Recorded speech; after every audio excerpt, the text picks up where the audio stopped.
সুপ্রভাত। কেমন আছো তোমরা সবাই? আশা করছি সবাই খুব ভালো আছো। আমি দীপা। আমার একটা ছোট্ট পরিবারে তোমাদের সকলকে জানাই অনেক স্বাগত, অনেক ভালোবাসা। আজকের দিনটা হলো বুধবার, আর আজকের একদম আর্লি মর্নিং থেকেই কিন্তু ভিডিওটা শুরু করেছি। পুরো স্টেপ বাই স্টেপ দেখিয়েছি এবং আমি কিভাবে একা হাতে সমস্ত কাজকর্ম গুছিয়ে করি সম্পূর্ণটাই আজকের ভিডিওতে রয়েছে। আশা করছি তোমাদের খুবই ভালো লাগবে। সকালে কিন্তু আমি আর চিকুর পাপা প্রায় একসঙ্গে উঠেছি বলতে গেলেই আর কি। চিকু এখনও পর্যন্ত ঘুমোচ্ছে। আমি এদিকে টুকটুক কাজকর্মগুলো আর কি সেরে নিচ্ছি, আর ওদিকে চিকুর পাপা এখন চাটা বসিয়ে দিয়েছে। ওকে বললাম তুমি ওদিকে চাটা বসাও, আর এদিকে না এক চেয়ার ভর্তি জামা কাপড় আছে, আমাকে গোছাতে হবে। তো সেই জন্য আর কি আমি বাইরের বাসি কাজকর্মগুলো সেরে নিজে একটু ফ্রেশ হয়ে নিয়েছি, আর তারপরে একটুখানি চুলটাও আঁচড়িয়ে নিচ্ছি। এখন করে ও একটু তাড়াতাড়ি বেরিয়ে যায়, মানে 8:30 নাগাদ, যেহেতু এখন করে স্কুটিটা নিয়ে যাচ্ছে না, এত পরিমাণে বৃষ্টি হচ্ছে। তো স্কুটিতে করে যখন যায় রেনকোটটা গায়ে থাকলেও সমস্তটাই তো ভিজে যায়। তো সেই জন্য বলেছি যে তুমি এখন নয় এই কদিন স্কুটিটা রেখে যাও। আর এমনিতে তো জানো বৃষ্টি হলে কিন্তু রাস্তাঘাট স্লিপ হয়ে থাকে, আর স্কুটির চাকা তো ছোট, তো অনেক প্রবলেম হতে পারে। তো সেই জন্য আর কি স্কুটিটা এখন এই কদিন রেখে যাচ্ছে। এইদিকে দেখতে পাচ্ছ দুদিনেকার জামা কাপড় পুরো এরকম ভর্তি হয়েছিল চেয়ারে। এখন তো জামা কাপড় একটু করে এই যে আমাদের যে বক্স জানালাগুলো রয়েছে সেখানে মেলা হচ্ছে, আবার যখন সেগুলো শুকিয়ে যাচ্ছে আবার ভিজেগুলো মেলা হচ্ছে। এইভাবেই আর কি জামা কাপড় শোকাতে হচ্ছে। কি করব, উপায় নেই। আর এমনিতে তো এখানে কোনো বড় জায়গা নেই না যে উঠোনে ভালো করে মেলে দিলাম ছট করে শুকিয়ে যাবে, ওই একটু একটু করে জামা কাপড় মেলতে হয়। তো সেই জন্য জমতে জমতে এত জামা কাপড় হয়েছে। আমি ঘরের সমস্ত কাজকর্ম সেরে নিই, তবে এই যে অল্প থাকতে থাকতে যে জামা কাপড় গুছিয়ে নেব এইটা আমার দ্বারা আবার হয় না। যখন অনেক জামা কাপড় হয়ে যায় তখন ওই যে বসলাম পাটে পাটে প্রত্যেকটা ভাঁজ করে নিলাম, এরকমই করতে থাকি। আর আজকে যেহেতু সকালে রান্নাবান্না সেরকম ঝামেলা নেই, হালকা ফুলকা কিছু একটা টিফিনে চিকুর পাপাকে দিয়ে দেব, তো সেই জন্য এখন এই কাজগুলো করতে পারছি। তা না হলে তাড়াহুড়োর সময় এই কাজগুলো সত্যি কথা বলতে করতে পারি না, তখন দেরি হয়ে যায়। আর এখন আজকে ভাবছি যে বেলার দিকে রান্নাবান্না করব। সকালে ওই কিছু ব্রেড আছে ফ্রিজের মধ্যে, ওটা দিয়ে ডিম টোস্ট বা কিছু স্যান্ডউইচ কিছু একটা বানিয়ে দেবো। তো দেখা যাক কী করে দিই। আর এদিকে জামা কাপড়গুলো এখন ভাঁজ করে প্রত্যেকটা জায়গায় রেখে দেবো। আর তারপরে না চিকু তো উঠলেই চেয়ার নিয়ে খেলতে থাকে। ও আমি যখনই রান্না করি চেয়ারটা নিয়ে রান্নাঘরে গিয়ে দেখতে থাকে যে আমি কি রান্না করছি, আর এই জামা কাপড়গুলো না পুরো সমস্তটাই ধরে ফেলে দেয়, দিয়ে চেয়ারের উপরে উঠে খেলা করতে থাকে। তো সেই জন্য ভাবলাম যে চলো আগে জামা কাপড়গুলো গুছিয়ে নেওয়া যাক। আর এই যে দেখতে পাচ্ছ চিকুর পাপা কি করেছে, শুকনো জামা কাপড়ের মধ্যে এই ভেজাগুলোকে কখন রেখে দিয়েছিল। আমি আবার ভাঁজ করার সময় যেগুলো একদম ভেজা ছিল সেগুলোকে আবার আলাদা করে রেখেছিলাম। এখন এই যে জানালাতে যে বক্স জানালা রয়েছে সেখানে আবার একটু করে মেলে দিলাম। বেলার দিকে যদি রোদ ওঠে তাহলে খুব ভালোভাবে শুকিয়ে যাবে। আর আগের দিনে বন্দনা দিদিভাই কমেন্ট করেছে, জানো দীপা তোমার এই চ্যানেলটা আমার 3টে ফোন থেকে সাবস্ক্রাইব করে রেখেছি, তোমার ভিডিওগুলো দেখি খুব ভালো লাগে, তোমার ভিডিও না দেখলে আমার ঘুমই আসে না, এত ভালো লাগে গো। আমি বলছি তোমার নিউ ঘরের একটা ভালো করে ভিডিও দেখাবে গো, তোমার ঘরটা খুব সুন্দর লাগে আমার।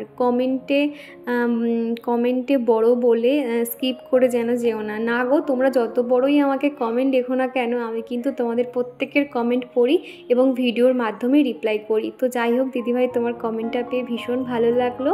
আর তুমি যে রিকোয়েস্টটা আমার কাছে রেখেছো আমি অবশ্যই চেষ্টা করব হোম ট্যুর দেওয়ার।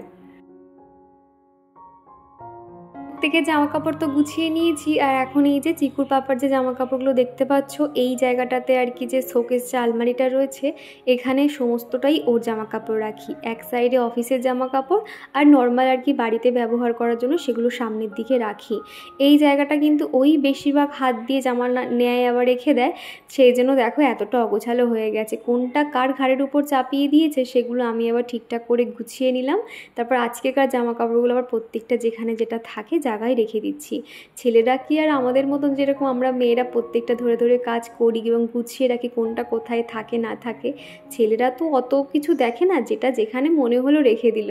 তো ওই যে আমাদের কাজ তো বাড়তেই থাকে এইভাবে, তো সেরকমই কি আর করা যাবে। তো আমি এবার প্রত্যেকটা যেটা যেখানে থাকে আবার গুছিয়েও রেখে দিলাম।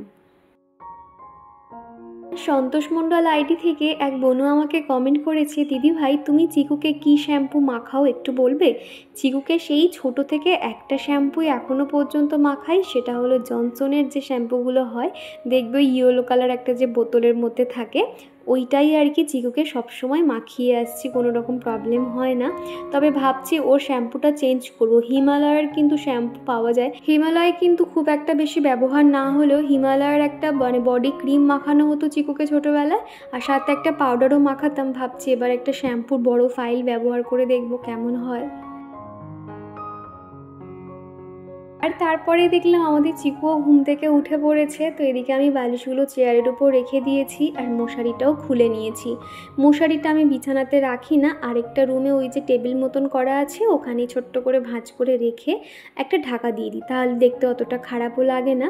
আর আজকে সকাল থেকে কিন্তু খুব একটা বেশি ঝলমলে রোদ না হলেও আকাশটা কিন্তু একদম দেখছি কোনো জায়গায় মানে মেঘ নেই। আগে যেরকম কালো কালো মেঘ হয়ে থাকতো বৃষ্টি হবে বলে, একদম পরিষ্কার আকাশ বলতে গেলে। তো সেই জন্য এদিকে জানালাগুলো খুলে দিয়েছি আর চিকুকে বললাম তুমি একটু জানালায় দাঁড়াও, আমি বিছানাটা পরিষ্কার করিনি। তো সেই জন্য দেখো কিন্তু ওখানেই দাঁড়িয়ে আছে। আর চিকু কিন্তু আমাকে ভীষণ মানে, আমি যেটা বলি সেটা কিন্তু শোনে, মাঝে মধ্যে একটু জেদ করে, তবে ও মানে বাড়িতে যেহেতু আমি আর ও একা থাকি তো তখন কিন্তু মানে দিব্যি শুনে নেয়। তবে সন্ধ্যের দিকে ওর পাপা যখন চলে আসে তখন কিন্তু আমার কথা অতটা শুনতে চায় না, যেহেতু বুঝে যায় যে পাপা এসছে মানে এখন মার কথা শুনবো না, আর মা বকলেও আমাকে বাঁচানোর লোক আছে। তো এইরকমই হয়। শিউলি আমাকে একটা কমেন্ট করেছিলে যে দিদি ভাই আমি শিউলি, আমার কোশ্চেন হলো তুমি চিকুকে বাংলা মিডিয়ামে পড়াবে নাকি ইংলিশ মিডিয়ামে। এছাড়া অনেক লম্বা কমেন্ট করেছো। দেখো আমি না প্রথম ভেবেছিলাম চিকুকে আমি বাংলা মিডিয়ামে ভর্তি করব, তারপরে না সবাই বললো ওকে ইংলিশ মিডিয়ামে ভর্তি করতে, কেননা মানে চিকুর ইংলিশের স্পিচটা কিন্তু খুব ভালো আসে। আর ও যখনই মানে ওর কথার টোনটা এমন, তো এমনভাবেই কথা বলে সবাই ভাবে যে ও ইংলিশ মিডিয়ামে পড়ে। ও এতটাই মানে ফোনে কার্টুন দেখতে দেখতে না ওদের মতন ভাষাগুলো শিখে গেছে, আর খুব সুন্দর কিন্তু ইংলিশে প্রত্যেকটা কথা শিখে গেছে জানো তো। তোমাদেরকে শোনাবো একদিন, বুঝতে পারবে। যে কোনো কিছু দেখলে বলতে থাকে যে ইটস মাই বা থ্যাংক ইউ, ওয়েলকাম, এগুলো না খুব এগুলো কিন্তু আমরা কিন্তু ওকে শেখাইনি, ও ফোন দেখে দেখে না এগুলো শিখে গেছে। সেই জন্য চিকুর পাপাকেই সেদিনকেই বলছিলাম যে ওকে আমরা ইংলিশ মিডিয়ামে ভর্তি করব, আর সেইখান থেকেই কিন্তু চিকুর লেখানো সেইভাবেই আমরা শুরু করেছি। এটাই আর কি বলার ছিল, তুমি জানতে চেয়েছিলে। আর এইদিকে টেডি বিয়ারগুলো দেখতে পাচ্ছ, চিকু সকাল সকাল কি করেছে, এই দুটো মানে টেডি বিয়ারকে নিয়ে খেলা শুরু করে দিয়েছিল। ও আবার যখন অন্য খেলা নিয়ে যখন ব্যস্ত হয়ে পড়লো, আমি আবার সাথে সাথে এগুলো টুকুস করে আর কি শোকেসে গুছিয়ে রাখছি। তা না হলে না এই সমস্ত জিনিস কিন্তু সফট হয় তো একটুতে কিন্তু ময়লা হয়ে যায়। আর এদিকে দেখো আমি ভাত বসিয়েছি আর একদিকে দুধ বসিয়েছিলাম, যেই ওরা চলে এসছে আমি আবার দুধের বাটিটা সরিয়ে রাখলাম, কোথায় গরম দুধে হাত ঢুকিয়ে দেবে সেই জন্য আর কি। আর এইদিকে আমি ওদেরকে যে ফ্রুট কেকগুলো হয় না সেগুলো এখান থেকে যে ওই কাক কিংবা যে কুকুর আসে ওদেরকে দেবো বলে রেখেছিলাম, সে তো একটা বানর এলো লাফ মেরে সেই প্যাকেটটা নিয়ে গেল। একটু পরেই দেখাচ্ছি তোমাদেরকে, ওই যে যে মানে কেক ছিল যে প্যাকেটটার মধ্যে, সেটা একজন নিয়ে কি সুন্দর করে খাচ্ছিল। আর এই যে দেখো আমার কাছে চাইছে, আর যেহেতু এই সাইডে দেখে নিচ্ছে খাবারগুলো আছে, বিস্কুটগুলো আছে, যে কজন এসছে আমি সবাইকে একটা একটা করে বিস্কুট দিয়েছি। তারপরে এখন এই যে এখন এসছে কিন্তু একবার খেয়ে গেছে, খেয়ে আবার নিয়ে চলে গেছে, আবার আরেকজনও চলে এসছে। মোটামুটি এইভাবে অনেকগুলো বিস্কুট সবাইকে দিয়েছি, আর এত সুন্দর লাগছিল না, পুরো মানুষের মতন। আমি হাত বাড়াচ্ছিলাম আবার আমার দিকে দেখছিল। আর এই যে দেখো এদেরকে দিয়েছি, এত মানে হয়ে গেছে, ও আবার এসছে খাবে বলে। আর এই যে দেখতে পাচ্ছ ওই যে হাতের প্যাকেট একজনের, ওই প্যাকেটটা আমার রান্নাঘরে এখানে ছিল, ওটার মধ্যে সেই ফ্রুট কেক যেগুলো হয় রুটির মতন সেইগুলো আর কি, মিষ্টি মিষ্টি মতন খেতে দেখবে। ও ওইটা নিয়ে একার মতন খেতে শুরু করে দিয়েছে বসে বসে। আর এরা সবাই দেখো মুখ নাড়ছে দেখতে পাচ্ছ, এদেরকে সবাইকে বিস্কুট দিয়েছি, আর একটা হাতে বানানো রুটি ছিল সেইগুলোই আর কি খাচ্ছিল। আর এই যে বানরের দলগুলো আসে না আশপাশে কিন্তু সবাই ভীষণ ভয় পায় জানো তো, এদেরকে দেখে সবাই কিন্তু ঘরের দরজা বন্ধ করে দেয়, কেননা এরা কিন্তু মানুষ থেকে অতটা ভয় পায় না জানো তো। হয়তো কেউ তুমি মানে হাতে ছাতা নিয়ে যাচ্ছ বা কোনো হাতের কোনো কিছু মানে খাবারের ব্যাগ আছে, ওরা সাথে সাথে না হাত থেকে তোমার ব্যাগটাকে নিয়ে নেবে, এদের এত সাহস। সেই জন্য এই পাশে একটা বৌদি আমাকে বলছিল যে দীপা ওদেরকে তুমি না খেতে দেবে না, ওদের তাহলে কিন্তু অভ্যাস হয়ে যাবে, এবার থেকে দেখবে তোমার কাছে রোজ ওরকম আসবে কিন্তু। আর এরই সঙ্গে চলো আমার প্রিয় দিদিভাই ও বোনেদের নাম নেওয়া যাক। প্রথমেই কমেন্ট করেছে বন্দনা দিদিভাই, পুপু, সন্তোষ মণ্ডল আইডি থেকে এক বনু কমেন্ট করেছে, আর তনু দিদিভাই কমেন্ট করেছে, আর মৌটুসি দিদিভাই, শিউলি, রাজিয়া খান দিদিভাই, শঙ্খমিত্রা দিদিভাই, শকুন্তলা, মৌ লাইফস্টাইল থেকে দিদিভাই, পায়েল দিদিভাই, শ্রেয়সী চ্যাটার্জি দিদিভাই, কণিকা দিদিভাই, আর কমেন্ট করেছে আশুতোষ চক্রবর্তী। তো তোমাদের সকলকে জানাই অসংখ্য ধন্যবাদ এইভাবে আমার পাশে থাকার জন্য। আর এদিকে আমি ঘর বারান্দাগুলো সুন্দর করে ঝাড় দিয়ে দিচ্ছি, আর বেলার দিকে মুছে নেব। সকালে তাড়াহুড়োর সময় না ঘর ঝাড় দেওয়া কিংবা মোছার তো টাইম থাকে না। এক এক সময় দেখা যায় হাতে যখন সময় পাই চট করে তখন শুধু ঠাকুর ঘরটা মুছে নিই, আর বাদ বাকিটা বেলার দিকে আমি মুছি, যেহেতু চিকুর পাপা ঠাকুর পুজো সেরে যায় সেই জন্য আর কি। তবে আজকে ভাবলাম যে বেলার দিকে ঘর ফর মুছবো। আর আমার না ঘর মুছতে একদমই ভাল লাগে না, খুবই বিরক্ত লাগে। আমাকে ধরে ধরে আর কি একবার বসে একবার দাঁড়িয়ে ঘর মুছতে হয়, সেই জন্য তোমাদেরকে না খুব একটা দেখানো হয় না ঘর মোছাটা। তো যাই হোক, আর এখন দেখো পুরো মানে ঝাড় দিয়ে যত ধুলো এই বারান্দার কাছে নিয়ে আসি, আর এখানে এসে বেলচা মতন আছে ওটার মধ্যে ধুলোগুলো নিয়ে একদমই জঙ্গলের মধ্যে ফেলে দিতে হয়। যেহেতু সামনে এখানে আমি ধুলোগুলো ফেলি না, এখানে যেহেতু সিমেন্ট করা মতন পরিষ্কার না, তো সেই জন্য এই জায়গাটা সবসময় পরিষ্কার রাখি, ধুয়ে দিই আর কি। তবে এই কদিন এত পরিমাণে বৃষ্টি হয়েছে আমাদের এই বাড়ির সামনে এই জায়গাটা, তোমরা হয়তো খেয়াল করলে দেখেছিলে, এই জায়গাটা পুরো সাদা সাদা হয়েছিল। তবে এই কদিন এক সপ্তাহ ধরে যে পরিমাণে বৃষ্টি শুরু হয়েছে শ্যাওলা পড়ে গেছে জানো তো। ভাবছি রবিবার দিনকে এই জায়গাটা একটুখানি আর কি পরিষ্কার করে দেব। আর ওই যে জুতোটা দেখতে পারলে পিঙ্ক কালারে, যেহেতু ওই পারে একদল বানর এসেছিলো উপরে বৌদিদের বাড়িতে, যে জেঠিমাটা কাজ করে না, সে ওই পথ থেকে আর কি আসতে পারছিল না ভয়তে। তখন কি করেছে, আমাদের ঘরের ভিতর থেকে ওই বৌদিদের উপরে গিয়ে কাজ করেছে, যার জন্য জুতোটা এদিকে ছিল, আমি আবার ওই সাইডটা সরিয়ে দিয়ে উঠোনটা ঝাড় দিয়ে এলাম। আর এখন এই যে মেন গেট বন্ধ করে দিয়েছি। আর তোমরা তো জানোই আমি মেন গেট একদমই খোলা রাখি না, এমনিতেও একা থাকি আর আমি ভীষণ ভীতু, কে কোথায় আচমকা আসবে আমি সত্যি কথা, সেই জন্য সবসময় গেট লক করে দিই। এমনকি এই দিকের দরজাও বন্ধ করে দিই শুধুমাত্র ব্যাঙের ভয়ে। এত পরিমাণে ব্যাঙ তো দরজা খোলা থাকলেই ঘরের মধ্যে চলে আসে, সেই কারণে আর কি। আর এই সাইডটা একটুখানি জিনিসপত্র অগোছালো হয়েছিল, সেগুলোও গুছিয়ে রাখলাম। ঘর বারান্দা ঝাড় দেওয়া হয়ে গেছে, আর পাপোশগুলো বাইরে থেকে ঝেড়ে নিয়েছি, নিয়ে প্রত্যেকটা জায়গায় এখন রেখে দেবো। আর দরজার সামনে এরকম ছোট একটা পর্দা দিয়ে কিন্তু ভীষণ উপকার হয়েছে। আগে যেরকম কেউ গেটের কাছে নক করলে না পুরো একদম দেখতে পেত আমাদের বেডরুম পর্যন্ত কোথায় কে কী করছে, তো যার জন্য এই পর্দাটা দিয়ে বেশ অনেক উপকার হয়েছে। কেউ যখন ডাকে আমি একটুখানি উকি মেরে দেখে নিই কে এসছে, তারপর আর কি মেন গেটটা খুলতে যাই। বাড়িতে বাচ্চা নিয়ে একা থাকি তো খুব সাবধানে থাকি। আর এমনিতেও আমার বাড়ির লোক সবাই খুব চিন্তা করে, আমি যেহেতু এখানে ছোট বাচ্চা নিয়ে একা থাকি তো আমাকে সবসময় বলে দেয় যাতে আমি গেট সবসময় লক করে রাখি। এছাড়া আমার একটা দিদিভাইও কমেন্ট করেছিল ইভেন ইউটিউবে আর কি, যে তুমি একা থাকো খুব সাবধানে থাকবে, গেট কিন্তু খুলবে না। এই যে তোমরাও আমার ফ্যামিলির মতন হয়ে গেছো, আমাদের বাড়ির লোক যেরকম আমাকে নিয়ে চিন্তা করে তোমরাও বেশ চিন্তা করো, ভাবলেও বেশ ভালো লাগে। আর এদিকে কিছু সকালে জামা কাপড় ছিল সেগুলো না এখন এই জায়গাটা একটু মেলে দিচ্ছি। আর এই বৃষ্টি হচ্ছে এই রোদ হচ্ছে সেই জন্য এই ভিতরটাতে আর কি দিয়ে দিলাম, যেহেতু সেট দেওয়া থাকে না এখানে হাওয়াতে বা একটু হালকা রোদ এলেও শুকিয়ে যায়, বাইরে আর মেলি না। আর অত তো সময় থাকে না যে জামা কাপড়গুলো একবার তুলবো একবার মেলবো, সেই জন্য এই জায়গাটায় দিয়ে দিচ্ছি। আর ঘর মোছা স্ট্যান্ডটাও একটুখানি ভেজা ছিল সেই জন্য বাইরের দিকে দিয়ে দিয়েছি। আর এই সাইডটায় দেখতে পাচ্ছ কয়েকটা বালতি রয়েছে, চিকুর পাপা সকালে এখানেই জামা কাপড় ধোয়া কাচা করে, এখানেই স্নান করে। আর এই বালতি ফালতিগুলো এরকম অগোছালো করে রেখে দেয়, তারপর ও অফিসে বেরিয়ে যাওয়ার পরে যেটা যেখানে থাকে আমি আবার সেগুলোকে ঠিকঠাক করে রাখি। আর তনু দিদিভাই বলেছো দীপা কেমন আছো? হ্যাঁ দিদিভাই আমি ভালো আছি, তুমি কেমন আছো বলো? তোমার ভিডিও কিন্তু আমি প্রায় সময় দেখি, তোমার সিংহাসনটা ভীষণ সুন্দর হয়েছে গো। তোমার ওরকম সিংহাসন না আমারও একটা নেওয়ার ইচ্ছে আছে, তো দেখা যাক কবে নিতে পারি। তবে আমার ভবিষ্যতে বাড়ি হলেও আলাদা করে হয়তো কখনো যদি মন্দির নাও করতে পারি ওই রকম একটা সিংহাসন নেব। হয়ে গেছে। গেছে, ওলে বাবা। আর এখন করে চিকু সকালবেলা হলেই কিন্তু বায়না করে যে আমাকে স্নান করিয়ে দাও। তো সেই জন্য ভাবলাম যে চলো ওকে নয় স্নান করিয়ে দিই। আর সকালে ঘুম থেকে উঠতেই তো জল বিস্কুট খাইয়ে দিয়েছিলাম, তো ভাবলাম ওকে স্নান করিয়ে দিয়ে ওকে কিছু খাবার দাবার খাইয়ে তারপর ওকে বই নিয়ে বসাবো। আর প্রতিদিন চিকু কিন্তু একটা ভালো অভ্যেসর হয়েছে, স্নান করার পরে ওকে বলতে হয় না, ও কিন্তু সুন্দর করে গিয়ে ঠাকুরের কাছে প্রণাম সেরে নেয়। আর ওম নমঃ শিবায় কিন্তু বলতেও পারে, একদিনকে শোনাবো দেখবে। তো ও এই জিনিসটা কিন্তু ভীষণ মজা করে, আর ঠাকুরের কাছে গিয়ে না বক বক করতে থাকে যে ঠাকুর স্নান করবে, ঠাকুর ভাত খাবে, এরকম বলতে থাকে জানো তো। এগুলো কিন্তু আমরা কেউ ওকে শিখিয়ে দিই না, ও কিন্তু নিজে থেকেই বলে, যেহেতু ও নিজে স্নান করে আসে যেন ঠাকুরকেও এরকম বলতে থাকে।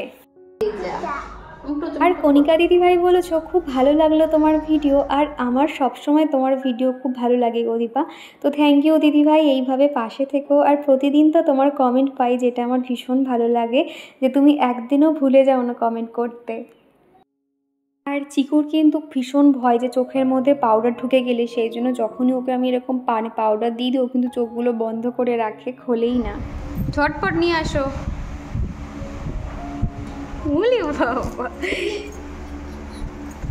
চিকু এখন লেখাপড়া হবে? হ্যাঁ কি দেবো? ভাত দেবো? বই দেবো? আগে শোনো, আগে লেখাপড়া হয়ে গেলে তারপরে তো ভাত দেবো না। কথা বলে লেখো। লেফট কার্ভ, লেফট কার্ভ, এইখানে লেফট কার্ভ। এই যে চিকু এখন লেফট কার্ভ করছে, দেখো খুব মনোযোগ সহকারে লেখাপড়া করছে চিকু, তাই তো? দেখবো? আচ্ছা দেখি তো। বাহ, খুব সুন্দর হয়েছে। এই দেখো স্ট্যান্ডিং লাইন শিখে গেছে, স্লিপিং লাইন, এটা হচ্ছে কি তোমার লেফট কার্ভ। এই যে লেফট কার্ভ, এই যে একটা এই দুটো লাইন, আর এটা হচ্ছে কি তোমার রাইট কার্ভ। এই যে রাইট কার্ভ একটু একটু করে, মানে লেফট আর রাইট তো মাঝে মধ্যে একটু গুলিয়ে ফেলে। আর এই দিকেও দেখো লিখেছে, এখন এইটা শেখাচ্ছি লেফট কার্ভ রাইট কার্ভ। এরপরে হবে চিকু এইটা শিখবে, এই যে হেলানো মতন যে দাঁড়ি, রাইট স্ল্যান্ডিং লাইন, এটা হচ্ছে কি রাইট স্ল্যান্ডিং। আর এই দিকে তোমার আছে লেফট স্ল্যান্ডিং লাইন, এই যে দেখতে পাচ্ছ এই লাইনটা, এই যে হেলাগুলো এবার শেখাতে হবে। এইগুলো একটুখানি টাফ মতন, যেহেতু স্ট্যান্ডিং লাইন সোজা করে দাগ টানে, তো এই লেখাটা একটুখানি টাফ হয়ে যাবে। এই যে লেফট কার্ভ, রাইট কার্ভ, এই যে। আর আজকে কিন্তু বেশি কিছু রান্না করব না, একটু পটল ভাজবো, আর সাথে একটুখানি চিকেন ছিল, একটু চিকেন কষা মতন বানিয়ে নেব। আর পটলগুলো যেহেতু আগে ভাজা হয়ে গেছে, সেই জন্য কড়াইটা একটুখানি এরকম কালচে কালচে হয়ে গেছে। তো পটল ভাজাটা হয়ে গেলে এদিকে এখন মাংসটা বসিয়ে দিচ্ছি। আর আজকে কিন্তু সমস্ত রান্নার জোগাড় আমি অফ ক্যামেরাতে সেরে নিয়েছিলাম। চিকুকে তো দেখলে সকালে একটু বই নিয়ে বসিয়েছিলাম, আর তারপর আমার রান্নাবান্না শুরু করে দিয়েছি। আজকে সকালে একটু সময় পেয়েছি বলে মোটামুটি 1 ঘন্টা চিকুকে বই নিয়ে বসালাম। তা হয়তো সন্ধ্যের দিকেই বেশিরভাগ বসানো হয়, সকালে খুব কম বসায়, অন্তত আধ ঘন্টা হলেও বসাই। কালকে আবার যেহেতু বৃহস্পতিবার আছে, কালকে তো সকালে একদমই সময় পাবো না, সেই জন্য আজকে একটু বেশি সময় দিয়ে একটু লিখিয়ে নিলাম। আর চিকু কিন্তু একটু একটু করে অনেক লেখাই শিখে গেছে। আসলে বাচ্চাদের ছোট বয়স থেকে কিন্তু যত প্র্যাকটিস করানো হবে ওরা কিন্তু ততই ওদের মাথায় সেট হয়ে যাবে। তো যাই হোক, এদিকে কিন্তু কড়াইতে তেল দিয়েছি, আর গোটা জিরে দিয়েছি, সাথে লবঙ্গ, এলাচ এই সমস্তটাই দিয়েছি। আর তারপর আদা রসুনের পেস্ট করে রেখেছিলাম, আদা রসুন পেঁয়াজ সেই পেস্টটা এখন দিয়ে দিয়েছি। আর আজকে যেহেতু তাড়াহুড়ো করেই রান্না করছিলাম, সেই জন্য চিকেনটার ম্যারিনেট করার সময় পাইনি। আমার মনে হয় চিকেন ম্যারিনেট করে রান্না করলে সেই চিকেন যেন বেশি টেস্টি হয়। তো যাই হোক, কী আর করা যাবে, তাড়াহুড়োর সময় এইভাবেই শর্টকাটে বানিয়ে নিই। আর এদিকে যখন মশলাটা কষাই না, তো তার মধ্যে কিন্তু একটু বেশি করে লবণটা দিয়ে দিতে হয়, তাহলে চিকেনের মধ্যে লবণটা ভালোভাবে যায়, তা না হলে না নুন খুব একটা ঢুকতে চায় না। পুপু বলেছো দিদি ফ্রিজের উপরে কিছু রাখবে না, কি জানো তো পুপু, ফ্রিজের উপরে কিন্তু বেশি কিছু রাখিনি, একটাই ফ্লাওয়ার ভ্যাস রেখেছি, আর আইসক্রিম করার যে বক্সগুলো হয় ওইগুলোই রেখেছি। আর কিন্তু কিছুই নেই কোনো রকম ভারী জিনিস বলতে গেলে, নর্মালি এগুলোই রেখেছি। আর হ্যাঁ, এটা ঠিক বলেছো, ফ্রিজের উপরে কোনো ইলেকট্রিক কোনো জিনিসপত্র রাখতে নেই, যেমন ধরো ফোনের জিনিসপত্র কিংবা কোনো চার্জার, এগুলো রাখতে নেই। এছাড়া তুমি নর্মাল ফ্লাওয়ার ভ্যাস বা কিছু সাজিয়ে রাখার মতন এরকম কিন্তু রাখতে পারো। আর আমার কোনো একটা দিদিভাই বলেছিলে যে দীপা তোমরা যে টাটার যে চাটা খাও সেই চায়ের নামটা কি আছে একবার দেখাবে। তো ঠিক আছে দিদিভাই, আমি এই মুহূর্তে যে ভয়েস ওভার করছি আমার কাছে তো নেই, আমি নেক্সট ভিডিওতে অবশ্যই ওটা আমি দেখিয়ে দেবো। ভীষণ ভালো চাটা, জানো তো, চায়ের ফ্লেভারটাই যেন চেঞ্জ হয়ে যায়, যেহেতু ওর মধ্যে এলাচ দেওয়া থাকে সেই কারণে আর কি। তো যাই হোক, এদিকে কিন্তু আমি চিকেন কষাটা বানিয়ে নিচ্ছি, দেখতে পাচ্ছ মশলা থেকে কিন্তু তেল ছেড়ে দিয়েছে। আর তারপরে কিন্তু আমি 2-1টা মতন কাজু বাদাম আর ফ্রিজের মধ্যে টক দই ছিল, খুব ভালো করে ফেটিয়ে নিয়েছি।